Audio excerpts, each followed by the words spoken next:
So what's up mga karep? For today's gala, pupunta kami sa Dam Mini Falls ng Tabion mga karep.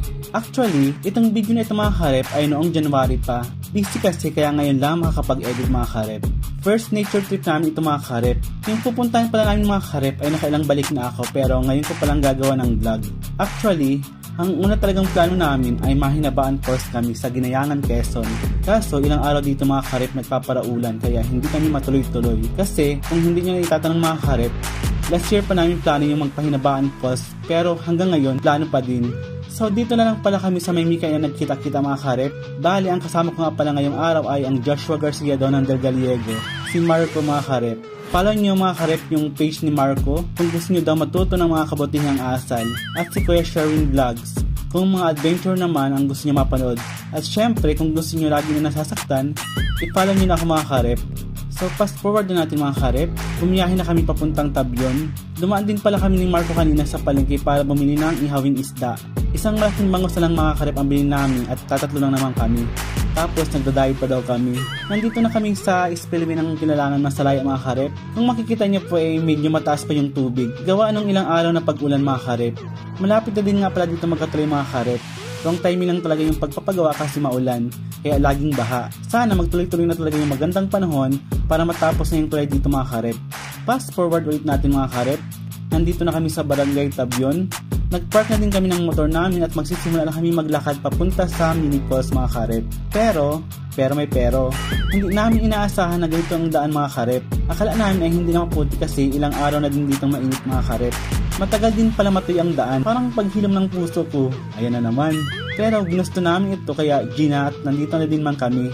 Alam naman bumalik pa kami diba? Siya nga hindi na bumalik.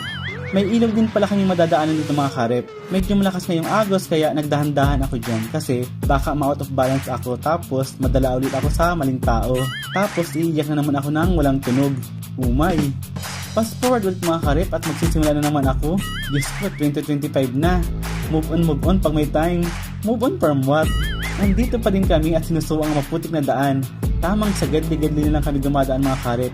Nagpaana nga dyan si Marco at grabe talaga as in grabe. Alam mo yung tipong binigay mong lahat pero hindi pa rin pala sapat. So after namin makipaglaban sa maling tao, sa maputik na daan nandito na kami mga karep. Ang sarap lang talaga sa ganitong lugar. Bukod sa tahimik malayo pa sa mga taong sasaktan ka lang. Fast forward na natin ulit mga karep. Pahinga daw muna kami ng konti. Tapos nag-ayos na niya ako dyan ng mga gamit namin. Tapos nagluto si Kuya Sherwin ng itlog. Ipapalam namin sa tinapay mga karep with coffee. Kasi hindi pa kami nag-aalmusal niyan mga karep.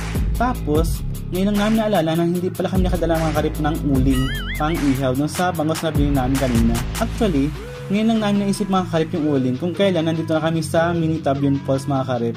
So napagpasya namin ni Marco mga karep na pumunta dun sa may bahay para magtanong kung may uling sila at para makabahagi kami mga karep. Pero wala din daw pala mga karep. Kaya binigyan na lang kami ni ate ng bao tapos gas. Tapos pinahiram na din kami ng ihawan. Salamat ate. Apakabait mga karep ni ate. Pagbalik namin mga karep, iluto na yung itlog. Tapos inumpisan ko na magbaak ng bao pero para akong bading minsan mga karep. Ganito ba mga karep pag palagi nasasaktan? Hirap na bumaak? Ano daw? Kaya si Marco na lang mga karep ang nagbaak at hindi ko man yung mababaka ang mga bao. Matalbugan yung mga karep, kahuhugot ko.